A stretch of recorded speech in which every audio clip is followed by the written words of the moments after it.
दिनैहाय खुंग्रिं जौगाखां आफाद लोगोसेयैनो खुंग्रिंआव थानाय माहारियारि आफाद राजखान्थि आफाद सानसुमै मेलेमजिबि हेडमेन आरो गावबुरा बिथांमोनखौ लानानै जोङो फैबाय थानाय समाव जोंनि खुंग्रिं ओनसोलनि सिङाव थानाय जा गामिफोरखौ मोनसे दिशा गोनां लामाजों लांनांगौनि नोजोर आरो थांखिजों जों दिनैहाय मोनसे सावरायलायनाय हाबाफारि लादों। बे सावरायलायनाय हाबाफारिनि गेजेरजों जोङो फैबाय थानाय समाव दिनै भारतखौ विकसित भारत हिसाबै 2047आव बेबायदि जौगाहोनायनि मोनसे थांखि लादों।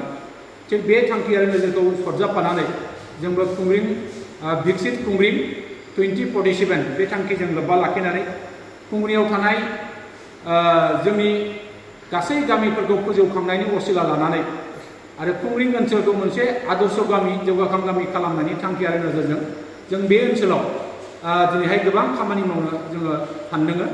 आरो जोङो थांनाय समाव जोङो 1918 मायथाइयाव बे खुंग्रिं फरेस्ट हाग्रा गामिखौ गायसननाय जादोंमोन। दा बिनिफ्राय लानानै जों दिनैहाय खुंग्रिंआव गोबां माखासे फसंथानफोर जोङो दिनै मोननो हाबाय। बे फसंथानफोरनि गेजेरजों जोङो दिनैहाय बे ओनसोलखौ फोजौनायनि मोनसे थांखि आरो नोजोरजों जों खामानि मावगासिनो दङ।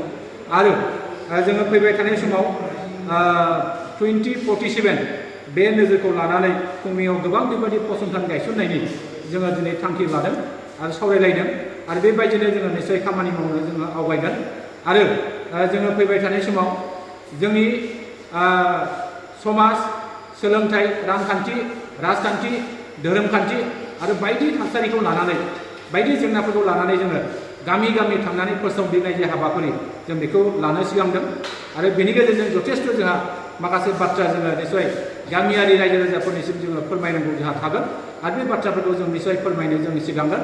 आरो बे फोसावदिंनाय बा सांग्रांथि हाबाफारियाव जोंनि खुंग्रिं ओनसोलाव थानाय माहारियारि आफाद राजखान्थि आफाद आरो जोंनि सानसुमै मेलेमजिबि बिथांमोनखौ लानानै जों बे हाबाफारिखौ मावफुंनो सिगांदों।